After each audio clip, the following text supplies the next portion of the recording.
La palabra esquizofrenia se deriva del griego, que significa mente dividida. Es un desorden mental donde hay un aparente rompimiento en la cognición. Se caracteriza por haber pensamiento desorganizado, patrones maladaptativos de comportamientos no socialmente adaptados, actitudes erráticas y alucinaciones. Posee comorbidad con un sinnúmero de otros trastornos, a veces siendo confundido con autismo, desorden del afecto bipolar, psicosis, depresión mayor, desorden de identidad desasociada, etc. Hoy día se cree que no es un solo desorden, sino hasta 8 desórdenes distintos expresándose a la vez.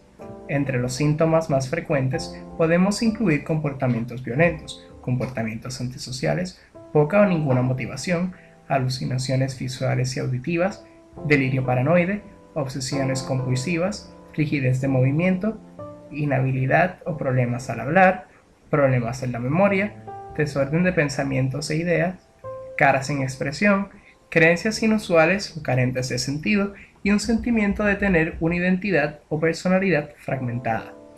Las diferencias neuronales entre pacientes esquizofrénicos y sujetos normales se han mostrado una diferencia en la actividad neuronal entre las personas sanas y aquellas que sufren de la enfermedad utilizando Functional MRI, diferencias sutiles en el tamaño en distintas áreas del cerebro, mayormente los ventrículos, cortes frontal, putamen, núcleo caudado, entre otros. Existe también una falta de comunicación entre las distintas áreas del cerebro, y hay una gran disimilitud entre los mecanismos de los neurotransmisores y el metabolismo de ellos. El tratamiento incluye terapia psicológica y en algunos casos hospitalización. En el área psiquiátrica, el uso de antipsicóticos típicos y atípicos, antidepresivos y otros medicamentos. Gracias al descubrimiento del primer antipsicótico típico, clorpromazine, a principios de los años 50, se sintetiza y lo tratan de utilizar como antihistamínico y para utilizar en las cirugías, viendo luego su efecto calmante y su gran efectividad en pacientes esquizofrénicos, dando así origen a la teoría dopaminérgica de la esquizofrenia. Clorpromazine Clorpromazine bloquea la recaptación de dopamina, bloqueando los receptores de esta en la neurona postsináptica, aumentando sus metabolitos y disminuyendo su cantidad al ser degradada. Luego se sintetizó haloperidol, el antipsicótico más efectivo de la época, que bloqueaba activamente el subreceptor D2 y no del D1, como los otros antipsicóticos, reforzando así la teoría de dopamina.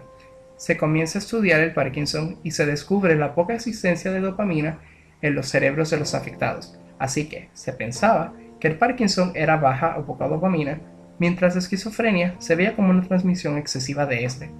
El descubrimiento del bloqueo del receptor D2 daba peso a la teoría, fue un hallazgo clave, e intentaba explicar su mecanismo como causa de la esquizofrenia, aunque se quedaba corta al explicar la enfermedad satisfactoriamente.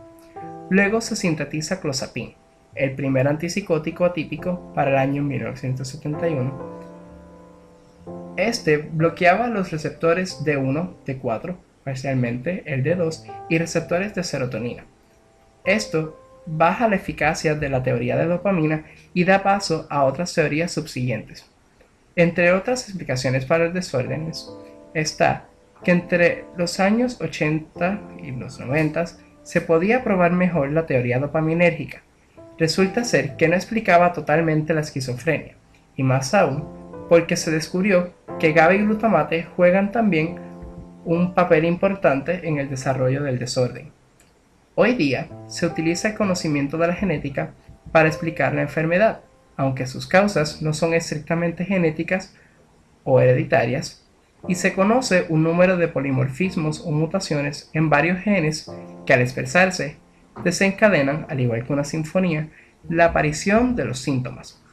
También, para explicar la esquizofrenia, se piensa que hay problemas durante el embarazo, daño cerebral, meningitis, abuso de drogas, estrés, eventos traumáticos, situaciones en la crianza, entre otras cosas, que pueden acelerar o parcialmente causar la enfermedad.